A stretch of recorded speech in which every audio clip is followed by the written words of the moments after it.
করি মধ্যপ্রাচ্যের মুসলমান দেশগুলো যদি ঐক্যবদ্ধ হয়, আমার বিশ্বাস ইসরায়েল এই নির্বাচন হত্যাকাণ্ড বন্ধ করতে বাধ্য হবে। তা ওআইসি সহ মুসলিম বিশ্বের রাষ্ট্রপ্রধানদের কাছে আমরা আহ্বান জানাবো, আপনারা আপনাদের যথার্থ ভূমিকা পালন করুন। সংগ্রামী ভাই বন্ধুগণ, এরপর আমি যে কথা বলতে চাই সেটা হচ্ছে বাংলাদেশের প্রেক্ষাপট। নির্বাচন হলো 12 তারিখ।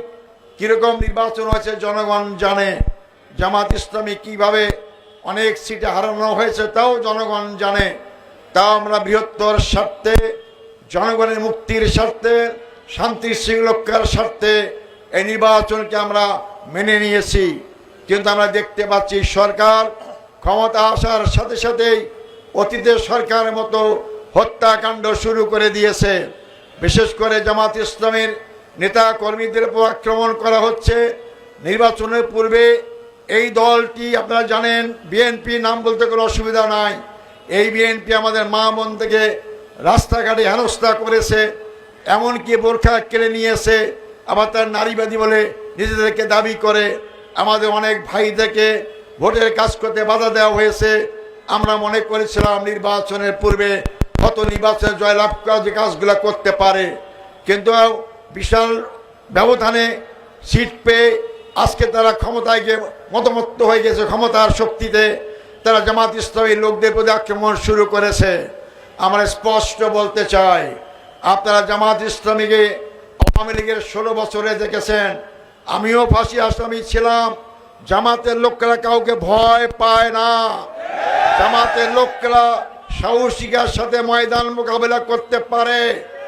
আমাদের 11 জন ভাইকে জেলখানায় মারা হয়েছে, 5 জন ভাইকে সরাসরি শহীদ করা হয়েছে।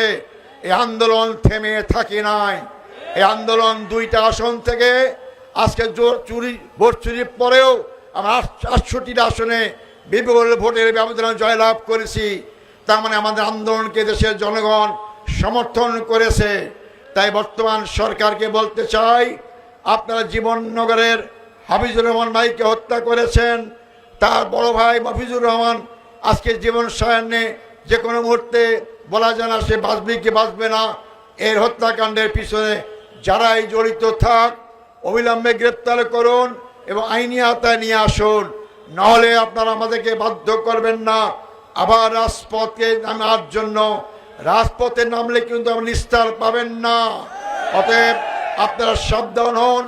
আমরা আমাদের বিরোধী দলের নেতা জামাত ইসলামীর আমির ডক্টর শফিকুর রহমান বলেছেন, নির্বাচন মেনে নেওয়ার সাথে সাথে আমরা অতীতের মতো বিরোধী দলের ভূমিকা পালন করব না। আমরা ইতিবাচক ভূমিকা পালন করতে চাই। দেশের মানুষ অনেক রক্ত দিয়ে আন্দোলন করেছে। আবার রক্ত ঝরুক, আবার অশান্তি আসুক, আমরা কাম্য করি না।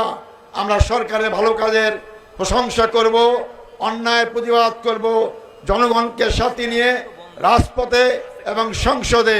তাই আমি সরকারের কাছে আবেদন জানাবো, দাবি জানাবো, অবিলম্ব শুধু হাফিজুর রহমানের হত্যাকারীরা বিচারের আওতায় শুধু নয়, আপনার এরপর আর একটি জায়গাও যেন কোনো হত্যাকাণ্ড না ঘটে তার ব্যবস্থা করুন। নাইলে জনগণ রাজপথে নামতে বাধ্য হলে আপনারা আমাদেরকে দোষ দিতে পারবেন না। জনগণ অবশ্যই তার অধিকার আদায়ের জন্য সামনে এগিয়ে যাবে ইনশাল্লাহ।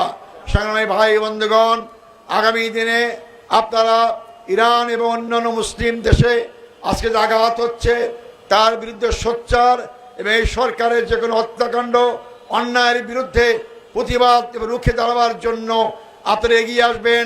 এই উদাত্ত আহ্বান জানিয়ে আমাদের হাফিজ ভাইয়ের মৃত্যুকে শাহাদত হিসেবে আলোচনা কবুল করেন এবং